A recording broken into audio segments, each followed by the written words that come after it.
Hello friends, good morning, welcome back to my channel. একটি নতুন ব্লগে তোমাদের অনেক অনেক স্বাগতম। আশা করি তোমরা সবাই খুব ভালো আছো, আমিও ভালো আছি। তো আজকে তোমাদের সাথে অনেক দিন পর একটা ব্লগ শেয়ার করছি। তো আজকে হলো 14 ফেব্রুয়ারি, ভ্যালেন্টাইন্স ডে। তো আজকের এই দিনটা এখান থেকে স্টার্ট করলাম। তো এখন আমরা রেডি হয়ে নেবো, মানে আমি রেডি হয়ে নেবো। তো সমস্ত কিছু কমপ্লিট, আর একটু প্ল্যান আছে যে আমরা আশেপাশে কোথাও যাব। তো তো মাঝে অনেক কয়টা দিন হয়ে গেল তোমাদের সাথে সেভাবে ব্লগ শেয়ার করা হয়নি। সেই সরস্বতী পুজোর একটা ব্লগ শেয়ার করেছিলাম, তারপর আর কোনো ব্লগই শেয়ার করতে পারিনি। মাঝখানে অনেক রকম ঝামেলাও গিয়েছিল। ঝামেলা বলতে আমি আমার মেশোকে হারিয়েছি, তো সেই সমস্ত কিছু ছিল। আর সেই সমস্ত কিছু তোমাদের সাথে শেয়ার করার মতো মন মানসিকতাও ছিল না, কারণ আমার মনে হয় সমস্ত ভালো কিছু যেটা আমার লাইফে হচ্ছে সেটাই আমি তোমাদের সাথে শেয়ার করতে চাই। তো তার জন্যই তো সেসব তো একটা জীবনের অংশ। তো সমস্ত কিছুকে নিয়ে আমাদেরকে এগিয়ে যেতে হবে, এটা এখন বুঝে গেছি। তো নিজেকে একটু ভালো রাখারও চেষ্টা তো সবসময় করতেই হবে, কারণ বাঁচতে গেলে নিজেকে ভালো রাখতেই হয়।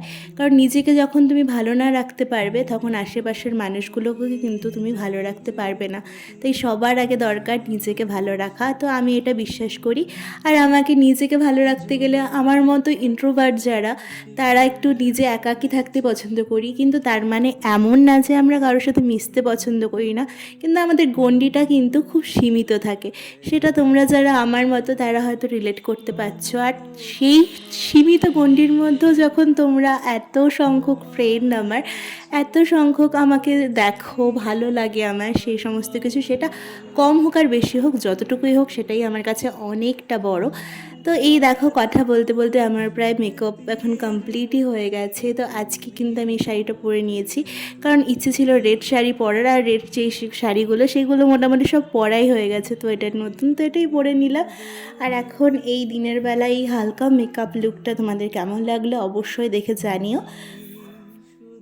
আমরা দুজন বেরিয়ে পড়েছি, যেহেতু কোনো প্ল্যান ছিল না কোথায় যাব না যাব, তার জন্য হেলমেটও ক্যারি করতে হয়েছে। আর এই শাড়ির সাথে হেলমেটটা আমার একদম কেমন জানি অড লাগে। তো কিছু করার নেই, কারণ ও বারবারই বলছিল শাড়ি পরতে না, কিন্তু আমাকে শাড়ি পরতেই হতো। আর ও বলেছে হেলমেট ছাড়া যাওয়া যাবে না, তার জন্য আর কি করা যাবে। তো আমাদের এই ফেমাস জায়গা বলতে আমাদের দুজনেরই ফেভারিট একটা জায়গা, সেটা তোমাদের আর কি বলবো নতুন করে, তার সাথে।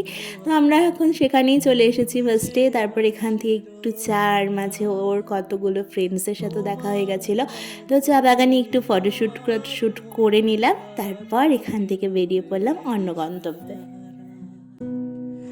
মুক্তা যেমন শুকতির বুকে, তেমনি মাতে তুমি আমার পরাণে, প্রেমের বিন্দু তুমি, শুধু তুমি, তুমি শুধু তুমি। তো বিকেলে যেহেতু আবার দুজনের পড়া আছে, তার জন্য বেশি দূরে কোথাও যেতে পারলাম না, কারণ আমরা লাঞ্চটা আজকে বাইরেই করব। তো এখন চলে এসেছি শিলাবৃষ্টিতে। তো শিলাবৃষ্টি যারা ফালাকাটার আছে তারা কম বেশি সবাই জানো, বেশিরভাগ সংখ্যকই জানো। তো ফার্স্ট টাইম এখানে আসলাম। তো এখন আমরা স্ন্যাক্স আইটেম নিয়ে নিয়েছি, আর আমাদের অ্যাজ ইউজুয়াল যেটা লাঞ্চের মেইন কোর্স সেটাও অর্ডার করে নিয়েছি। এখন খাওয়া দাওয়া সারা যাক। আর এই আজকের এই ছোটো ব্লগটা তোমাদের সাথে এখানেই শেষ করছি। কেমন লাগছে তোমাদের অবশ্যই জানিও, আর তোমরা প্রেম দিবস কীভাবে কাটালে অবশ্যই কমেন্টে জানিও। চলো টাটা, দেখা হচ্ছে নেক্সট ব্লগে। ভরেছি আমার বাউল গানের ঝুলি, মুক্তা যেমন